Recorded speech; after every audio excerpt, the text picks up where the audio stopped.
Hello and welcome to Byju's IAS. Let's get started and look into the first article. The first article says virus variant. There is a rapid increase of COVID-19 cases in South and East England. This was being monitored, and now they have gone on to say that there is a new SARS-CoV-2 variant which has increased manifold when it comes to the spread of the pandemic. This is being referred to as variant under investigation 2020 12/01. Preliminary analysis when it was investigated into this particular issue, it has gone on to say that this particular variant is far more infectious than that was caused by the COVID-19 pandemic. In this particular backdrop, let us try and understand what is that we have to follow, what is the mutation all about, and what are the pharmaceutical and the non-pharmaceutical measures that have to be taken in order to prevent the spread of this particular variant. First up, what is a mutation? Mutation is a property of a virus. What exactly happens? As it replicates, as it multiplies, the virus also tends to change its structure as well. What we also have is the virus which also changes its structures, and that is what is called as the mutation.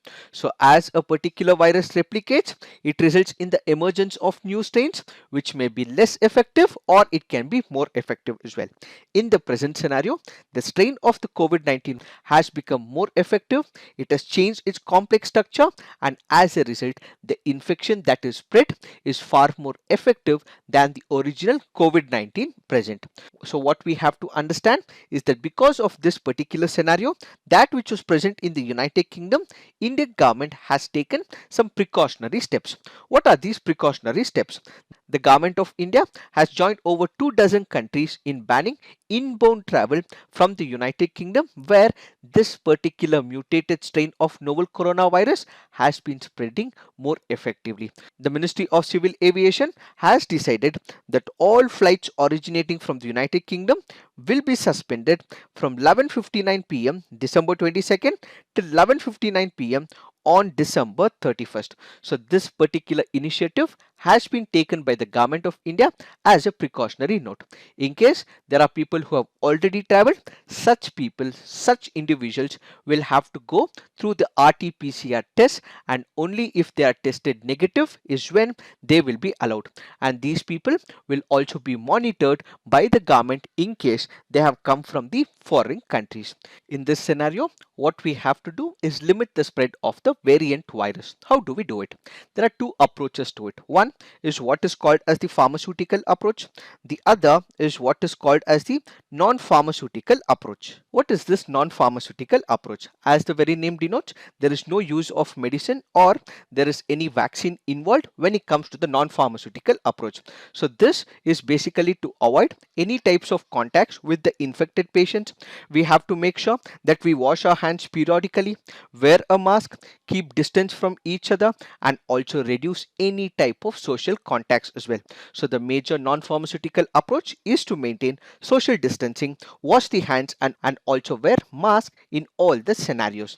But now when it comes to the pharmaceutical approach, what we have to look at is administration of the medicines as we have previously discussed, and also administration of the vaccine which has been approved in the United Kingdom as an emergency measure. Now what we have to focus is, have the scientific community discovered what exactly is this virus, what is the variant of this virus. Usually it does take a lot of time. As of now, the investigating analysis and the scientific body is looking into it, and they would be able to come out with this particular analogy and investigation within 1 week. So once we have this particular investigation, the same will be spread out to all the countries world over. Now the most important question is about the vaccines. We already have a number of companies which have already invested. They're working on the vaccines for the COVID-19. Now is the question whether this particular vaccine released by the Pfizer in United Kingdom and in many other companies, is it going to be effective or not? For this particular question, the answer, yes, it might be effective as well.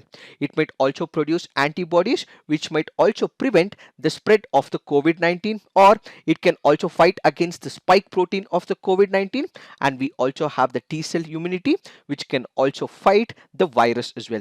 So what is this T cell? Basically, they are the ones which is acting in the immune response in the body, and they also help in the clearance of any viral infections. So the vaccine will help, but there might be a provision where they may have to make slight changes when it comes to the vaccine structure. What is the impact of this variant? Fears of the rapidly spreading new strain of the COVID-19 virus has caused a bloodbath when it comes to the Indian equity market.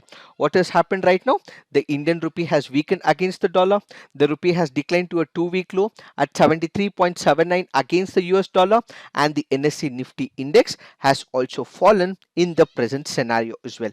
What this underlines is the compulsion to undertake the surveillance when it comes to the virus. Yes, we all know for the fact that the virus will have the mutation. It will keep changing as well. It can develop complex structure. So it is important for the scientific community to have a vigilant eyes on the various strains of the virus. So in case it is required, they may have to change the complex structure of the vaccine to accommodate and neutralize the spread. So going forward, what we require is both the pharmaceutical and the non-pharmaceutical measures that have to be taken in order to bring an end to the menace of COVID-19. Now let's look into another related article. This article here is speaking about the recommendations given by the Parliamentary Standing Committee on the Home Affairs. What is the recommendation that they have given with respect to the COVID-19? This can be compartmentalized into 5 different parameters as given under this suggestions. What are those? First, let us take into the picture of the private hospitals. What was happening during COVID-19? When you look into the private hospitals, most of these private hospitals had forgotten that this was a menace to the humanity, and in spite of this, where people had lost their jobs, they were not working, and in fact they were not even having jobs and also going through a lot of crisis. They were trying to milk money during this crisis. So what did the private hospitals do? They were charging exorbitant money, and at the same time they were also bidding for the beds as well. So what was this bidding all about? They were reserving certain beds for the people who were able to bid for that particular bed rather than giving it for the ones who deserve it. So they were looking at making maximum profit during this particular period. And at the same time, medicines, if they were supposed to be given, they were also sold at high cost as well. So what we require is a vigilant eyes on all these private hospitals. So going forward, the government in this particular case will have to have a vigilant eyes. A law will have to be formed, and all these circumstances should not repeat in the near future, says this Parliamentary Standing Committee on Home Affairs. So going forward, the government should draft a law and should make sure that private agencies, private hospitals do not exploit any of these exigencies, says this recommendation. The second important recommendation is to make COVID-19 treatment cashless for all the people who have the insurance coverage. In case they have the insurance, the hospitals need not have to take the money, but instead the insurance should cover everything, says this recommendation. The third important recommendation is to form a separate wing in the National Disaster Management Authority that will specialize in handling pandemic like COVID-19 in the near future. As of now, when you look into the laws with respect to the COVID-19, we did not have any laws as well. What were we doing? We had one of the legislation that was with respect to the Epidemic Diseases Act, and we have also used the Disaster Management Act. We do not have a law especially for the pandemic, and at the same time we do not have a body which looks into this pandemic as well. So what this parliamentary committee has suggested is that there should be a separate wing in the National Disaster Management Authority, where this wing will focus on exigencies and pandemics in case they happen in the near future. As of now, we do not have a separate wing which looks into such an issue, but in the near future, whenever there is such an exigency that occurs in the near future, there has to be a separate institution which looks into it. So it is requesting the parliament to make a law, the government to make a law such that there is institutional strength, there is structure that is laid in case of an exigency in the near future. They should also ensure implementation at the ground level and address problems being faced by farmers, non-cooperative and non-farm, small micro enterprises in getting loans. When the COVID-19 hit, it is these these sections which were hit very badly. When you look into the IT sector or when you look into the internet use technology sector, they were not impacted. Why? Because they were immediately shifted to what is called as the work from home. But the ones who were really impacted is the micro and the small enterprises. So these people, they were not demand as well, and at the same time they were ready for the supply, but they were not able to manufacture as well. Why? Because they did not have the money from the banking sector. So during this particular period, when there are farmers, non-corporate, non-farm small and micro enterprises who are suffering when such a pandemic hits them, it is for the government to take up the support initially, says the parliamentary committee. The government as of now has taken up number of schemes and programs as part of the Atmanirbhar Bharat, but what it is asking is for a structure in the near future such that the government need not have to draft at the time of that emergency, but instead we need to have a law in place so that this law can be applied immediately. This also has to ensure delivery of dry rations, allowances to children deprived of midday meals during the pandemic. The sufferers during the pandemic have also been children as well.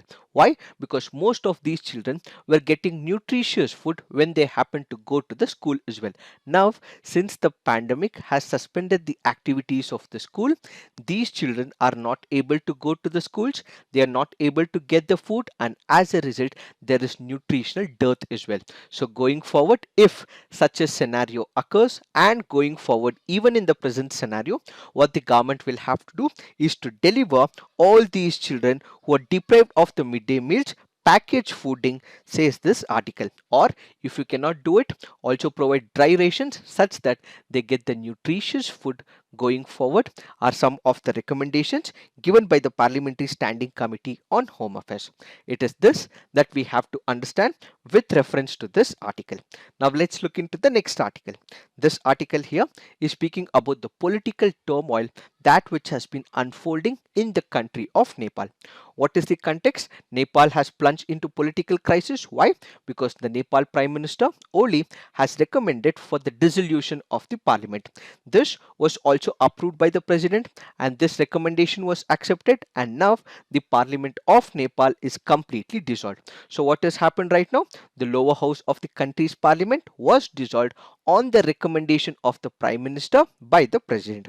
Now the most important question: why did Prime Minister Oli dissolve the parliament when he still had 2 years of life when it comes to the lower house of the parliament? That is because of the crisis that which was unfolding in the state of Nepal. What are these issues? That is what we have to focus on.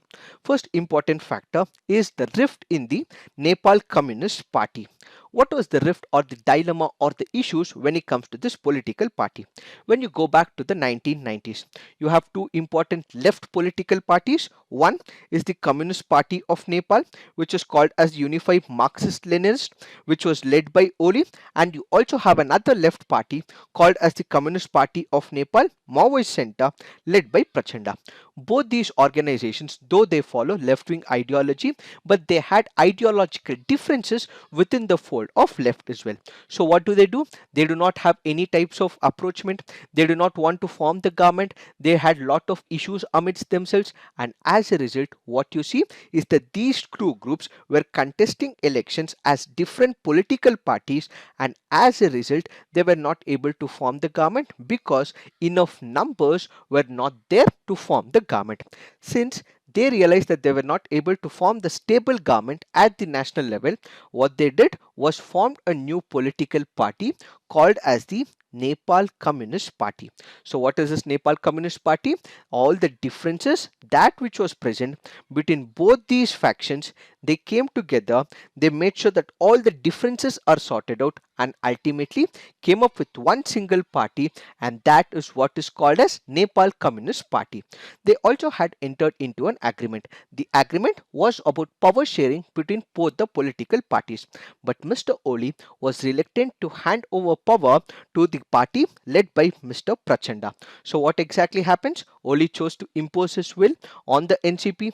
This was bound to deepen the divisions within the political party, and as a result, as the differences over the commission of the party was increasing, Oli preferred fresh elections over truce with the rivals. Since there were differences between the fractions of the Nepal Communist Party, ultimately this led to the present crisis. The second major reason for the political turmoil in Nepal is because of the COVID-19 crisis. What was the issue? Nepal government's handling of COVID-19 was criticized by the critics. Why? That is because they point out that there was a major scandal when it comes to the health sector, because the government had overpaid for all the important purchases, and this particular purchase was not transparent, says the critic. And as a result, there were other political parties and people who were questioning whether the government was working for the people or it was not transparent when it comes to procuring all these devices. The third major issue is in reference to the Constitutional Council Act. We have the government which had recently passed what is called as the Ordinance for the Constitutional Council Act, which would undermine the checks and balances in the system and also empower the Prime Minister in making crucial appointments. Let's say, for example, with reference to the constitutional bodies or the judiciary and the foreign missions, in all these cases, what was required was the consensus for the appointment. But when it comes to the Constitutional Council Act or the ordinance passed by the government, it required what is called as the consent of the Prime Minister and minimum number of people, but not the consensus on a whole. As a result, this was also requested to be withdrawn by the fraction of the Nepal Communist Party, which is the Communist Party of Nepal. And as a result, since there were differences that which was brewing within the fold of the Nepal Communist Party with reference to the Constitutional Council Act, again this also became a further issue for the Nepalese government. And finally, as we initially discussed, Mr. Oli went on to become authoritarian as well. He refused to share power with the Maoist faction, and this ultimately made matters worse. As a result, instead of following the party line to withdraw the ordinance, and since he was more authoritarian in regime, since he did not want to listen to the other fraction as well, instead of dropping the ordinance, he has gone out in the present scenario to dissolve the lower house of the parliament. This is where legal experts and politicians describe the decision as a constitutional coup. They have challenged it in the Supreme Court of Nepal. Why have they challenged it in the Supreme Court of Nepal? That is because when you look into the Constitution of Nepal, kindly remember, this is not the Constitution of India, this is the Constitution of Nepal. We have Article 85 and Article 76. This goes on to say that 5 years is prescribed for the lower house of the Parliament of Nepal. This is also called as Pratinidhi Sabha. It has a term of 5 years unless dissolved earlier.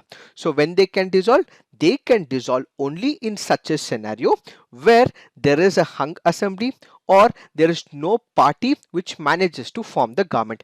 There is no prerogative that is given under the Constitution of Nepal where it gives permission to the Prime Minister where he can actually dissolve the lower house. So the Nepalese 2015 Constitution clearly says that Prime Minister has no power to dissolve the lower house. It can be dissolved only when there is hung assembly or there is no party which can form the government. Since both these parameters were not present, this means there is a violation of the constitution, and as a result, opposition and the legal experts have filed a case in the Supreme Court of Nepal. So the Supreme Court is now looking into this particular issue. If the court finds out that Mr. Oli's decision violate constitutional provisions, he will be asked to resign as the Prime Minister. If not, the interim government will continue till the next elections, which will happen 2 years from now. With this particular backdrop, what would be the impact? Given the seriousness of this particular crisis, for sure we can expect that there would be a split within the Nepal Communist Party. So the fractions may break away. This might lead to political instability. This may give rise to political crisis, and as a result, because of the present scenario of COVID-19 crisis, economic crisis which is already present in Nepal, what we will also see is the political crisis unfolding in Nepal is what we have to understand in reference to all these three articles given in Hindu today. Now let's look into the next article. This article is speaking about spectrum auction. We have the Union Cabinet which had recently approved the proposal of Department of Telecommunication to conduct spectrum auction through which spectrum will be assigned to all the successful bidders for conducting commercial mobile services. In this particular backdrop, first let us try and understand what is a spectrum. We all know about the electromagnetic waves. We know for the fact that there is gamma rays, there is UV rays, there is X rays, there are microwaves, there are infrared rays, there are visible light and the radio waves. This entire energy waves, the travel of energy is what is called as electromagnetic spectrum. These waves differ from each other in the form of frequencies and in the wavelength. This whole range of frequencies is what is called as spectrum. But when it comes to the spectrum auction, what we are discussing is in reference to the radio waves. Why radio waves? Because these are the ones which will be used for the communication. So when it comes to the spectrum auction, in the present scenario, we are speaking about what is called as the radio waves, as this will be used for the radio communication. Radio waves are those that have the frequency of 3 kilohertz up until 300 gigahertz. So the word spectrum in the present context refers to the radio waves that which can be used for the communication purpose. Now you might ask me a question. Why is the government always auctioning the spectrum? That is because this happens to be a natural resource. Let's say for example, if we are looking into mining, or let's say for example, we are looking into oil exploration. These are the natural resources of India, or any natural resource for the matter will be a belonging to all of us. Since it is the government which takes care of the welfare schemes and programs, it puts into practice what is called as the auctioning. So when it comes to the mining or when it comes to the oil exploration, what we have is the bidding process where the highest bidder will be provided an opportunity to explore that particular area. So the money generated from this particular bidding will be used by the government for other welfare schemes and programs. Likewise, spectrum also has to be one of the public resource. So when this public resource is auctioned, there will be private entrepreneurs, private organizations, private individuals who will come over. Companies will bid for it, and ultimately they would be able to take a specific frequency which is required for their operations. So in the present scenario, the auction will be for the spectrum 700 megahertz, 800 megahertz, 900 megahertz, 1800 megahertz, 2100 megahertz, 2300, 2500 megahertz frequency bands. Spectrum will be offered for assignment for validity period of about 20 years. The last auction, remember, was held in the year 2016. So successful bidders will have to pay 3% of the adjusted gross revenue excluding the wireline services as spectrum usage charges for the spectrum. Further, all these successful bidders would be able to make the payment to the government at a single shot as an upfront payment, or they can also make it in installments as well. So some amount will have to be paid initially upfront, and after that they have to pay it in 16 consecutive installments apart from the moratorium period for about 2 years. So what is the significance of this particular move?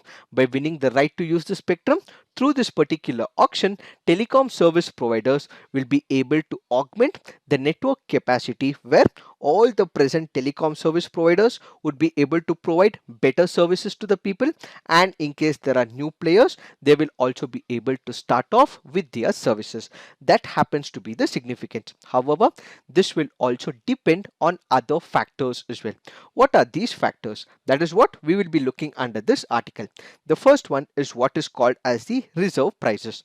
What are these reserve prices? Let me give you an example. Let's say we take the example of IPL.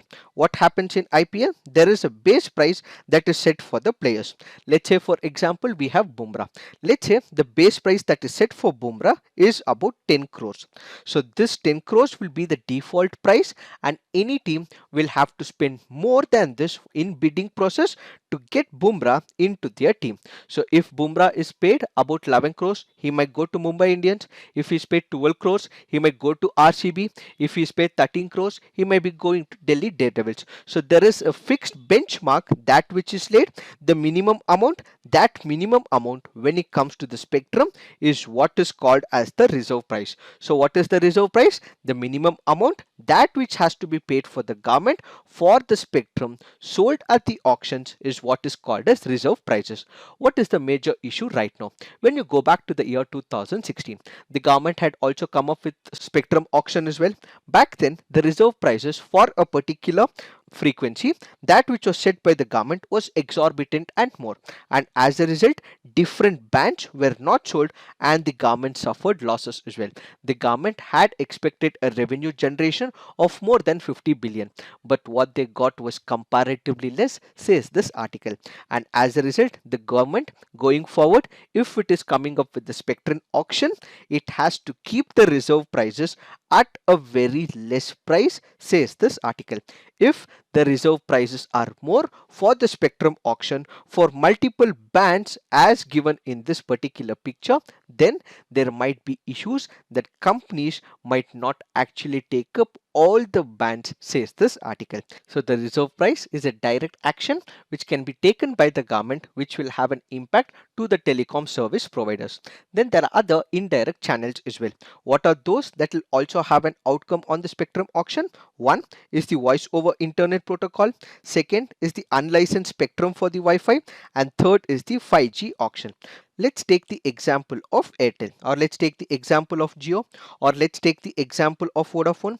How do we make calls? We have to pay them some money, and they would also provide us an opportunity where we would be able to make calls from one person to another person. But when we have what is called as WhatsApp with the data, most of these days we actually do not go with the voice calls, but instead what we have is the voice over internet protocol. So using the data, we are making calls by WhatsApp, or we can use Google Hangouts, or we use other relevant factors as well. So what is haunting all these companies is that they are not able to generate any type of revenue when we are making calls from WhatsApp. This can also be a problem for the private company. Why? Because when we are making calls normally, they would be getting paid, but when we are making calls by WhatsApp through using data, that is where the companies are not charging. So looking into this particular aspect, they might not also enhance on the spectrum usage. That is why they might also not spend when it comes to the spectrum auction, is an indirect aspect. Then we also have the unlicensed spectrum for the Wi-Fi. Let's say for example the Prime Minister Vani program, or let's say for example the government of India or the government of respective states are coming up with Wi-Fi hotspots in a particular region. Since there are people who also recharge for data, if there are free Wi-Fi's or the unlicensed spectrum for the Wi-Fi, if it is given by the government, then most of the people will start using the free Wi-Fi rather than the data packs. Looking into these aspects, there is also an indirect way where the company may cut down on the spectrum auction charges as well. Why? Because only when they require a particular spectrum for the effective use to be implemented for their customers is when they will buy it. But in the present scenario, since Wi-Fi is being given for free, all the people would effectively make use of it instead of going with the data packs, and as a result companies might also suffer. So indirectly they may not go ahead for the spectrum auction. And finally, what we have is the 5G auction. The government has also said that it will be releasing 3.4 to 3.6 gigahertz, whose auction will be conducted in the year 2021. Since it will be conducting its auction in the year 2021, why would the companies now want to enter into the fold of auction, are some of the other issues with respect to this issue. So as of now, we have the direct consequence and we also have the indirect consequence. All these issues will have to be sorted out for the successful bidding for the spectrum auction, says this article. It is this that we have to understand. So going forward, what the government will have to do, it has to revisit the reserve prices, lower it further so that it can learn the lesson from the year 2016 where the reserve price was comparatively on the higher level, and as a result private companies did not go for the auction in the year 2016, both with respect to the capacity and also with respect to the bands as well. So in the present scenario, the reserve prices will have to be reduced so that more bids are given when it comes to a specific band as well as for the quality, says this article. Now let's look into the next article. this article here is speaking about the role of the intermediaries when it comes to the Digital India mission. When it comes to the meaning of intermediary, there are two meanings to it. One has a negative tinge attached to it, the other is a positive tinge attached to it. What is the negative meaning? Let's say for example, there is the government. Then let's say for example, there is a contractor. And let's say for example, there is a worker. The government would have paid the contractor and the contractor should ideally pay the worker. Let's say the government has given about 75 rupees. So this 75 rupees will be 50 rupees for the contractor. Another 25 rupees should have to be given to the worker. But what will the contractor do? The contractor in this particular case might also take up another 15 rupees but only give 10 rupees to the worker. So he is acting as an intermediary. So he is giving very less to the worker. So this has a negative tinge. So the main initiative of Digital India mission is to remove all these intermediaries. Let's say for example in Manrega or for example in any other schemes of program where they are taking away the money that which was meant for the worker. So there is a negative tinge that which is attached to the intermediary. That is one of the meaning. The second meaning, that which is attached to the intermediary is the positive one. Let me give you an example. Let's say there is a government. Let's say there is an intended beneficiary who can be any person. So in this particular scenario, if there is a government program that which is intended for, let's say for example, a farmer. So the farmer should use a digital application for him to extract the fruits of this particular scheme. But he does not know how to use this particular digital tool under the Digital India program. So who will be the major sufferer? It will be that farmer or any other person for whom that particular scheme or the program is intended. Here comes one of the person called as the intermediary. So who is this intermediary? He is acting as a bridge between the government and that intended beneficiary. So he will ideally go up to this particular person, explain what is this digital tool all about, help him understand what is this digital tool all about, and help him extract all the benefits from this particular scheme. At the first point, the intermediary was taking away money from the intended beneficiary, but in the second level, what we have as the intermediary is helping the intended beneficiary to get all the intended benefits. So what do we have is this person acting as a bridge, generating the trust of this particular person so that he can extract all the advantages from the government. As of now, what this article currently goes on to say is that there is no provision of intermediary when it comes to the Digital India program, but in the near future, such initiative of enhancement will also have to be taken, says this particular article. So what is the importance of these intermediaries? Basically, these intermediaries help citizens overcome barriers to the awareness. They might not know about a particular tool, they might not know about a particular application. So these intermediaries give an awareness to the one who does not know how to use this digital tool. Then there are other set of citizens as well. These are the marginalized sections. Let's say for example the poor, the women, the elderly, the caste minority and the gender minorities. They might also not know how to use a particular tool and a digital transaction. In such a scenario, the intermediaries once again remove the barriers. Intermediaries also support individual by placing the complaints as well. What is the agenda of the government? So that this welfare scheme reaches the citizens of India. But the citizen of India also has a complaint, but he does not know how this complaint has to reach the government. So what does he do? He supports the individual by placing all these complaints on behalf of the intended beneficiary to the government. That also happens to be another advantage. Then there are offline intermediaries who can be both apolitical and political. They can be individuals or they can be organizations as well. They are motivated with their own agenda to help the people. Let's say for example, if you are looking at apolitical social workers or community leaders, these are the ones who work with an intention of service, and as a result they might help the intended beneficiary. Then you might also have political parties who are also working for the individuals as well. This is to capture the vote basis in a particular region. This can also help the intended beneficiary. Then we also have the community based organizations and the NGOs which can also work for the group or for the minorities or for the caste gender minorities, all to serve them because of their work related issue. So what this article currently goes on to say is that intermediaries play a major role when it comes to the outcome of the governance programs. A one size fits approach cannot be taken into picture, and as a result what these intermediaries do is they act as the responsible citizens, responsive citizens, and data driven governance can be accommodated across multiple domains to drive the impact and the agenda of the government, says this article. It is this that we have to understand with reference to this article. Now let's look into the preliminary practice questions. Chile Kallan, a weather phenomena, is it related to dreaded evening thunderstorms in Bengal and Assam, dry and oppressing winds blowing in northern plains, period of harsh cold conditions in Kashmir, violent dust squalls that occur after monsoon in northwestern parts of Indo-Gangetic plain? The answer to this is period of harsh cold conditions in Kashmir. Why have we taken this practice question? Because of the reference given under this article. So kindly remember, Chile Curlin is called as the harsh cold, which starts on December 21st, ends on 31st Jan. This has a span of about 40 days. It is followed by Chile Kurd, which is for small cold, which starts from 31st Jan up until 19th February.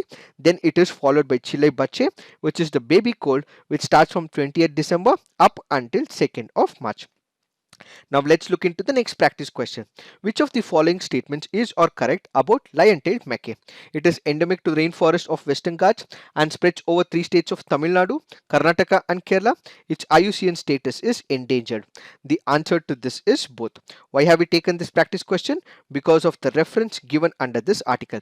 So kindly remember, its IUCN status is endangered and it is endemic to the Western Ghats as well. It is present in the state of Tamil Nadu, Karnataka and Kerala. This particular species is also protected under the Schedule 1 of the Wildlife Protection Act of 1972. It is also included on Appendix 1 of the Convention on International Trade in Endangered Species, making international trade in this species illegal. What are the threats to this particular species? One is the habitat destruction. Second is hunting for the skin, meat, and also killing it as a source of medicine. And third is due to accidents because of electrocution or being run over by vehicles in certain scenarios as well. Now let's look into the next practice question. With reference to national infrastructure and investment fund, which of the following statements is or correct? It is a collaborative investment platform for both international and Indian investors anchored by the Government of India. NIFF Master Fund invests in most dynamic sectors in India such as climate infrastructure, middle income and affordable housing, digital consumer platforms and allied sectors.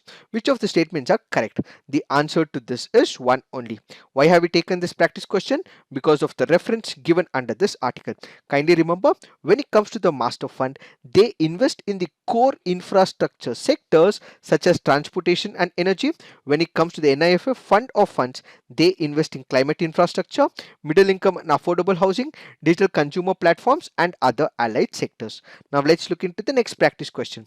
A recent movie titled The Man Who Knew Infinity is based on the biography of, is it Ramanujan, Chandrasekhar, S.N. Bose or Raman? The answer to this is Ramanujan. Why have we taken this practice question? Because of the reference given under this article.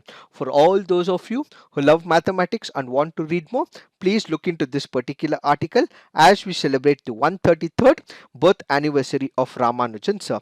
It is on his behalf we also celebrate what is called as the National Mathematics Day in India. Now let's look into the mains practice question. A new variant of novel coronavirus found to be causing an increased number of new cases will require both pharmaceutical and non-pharmaceutical interventions. Examine. Discuss the key factors that influence the spectrum auction outcomes. What lessons can be learned from the past to achieve the ambitious plans of the government? Please write all your answers on the comment section, peer review, and also come up with some constructive criticism. So this is it for today. Thank you for watching. All the best.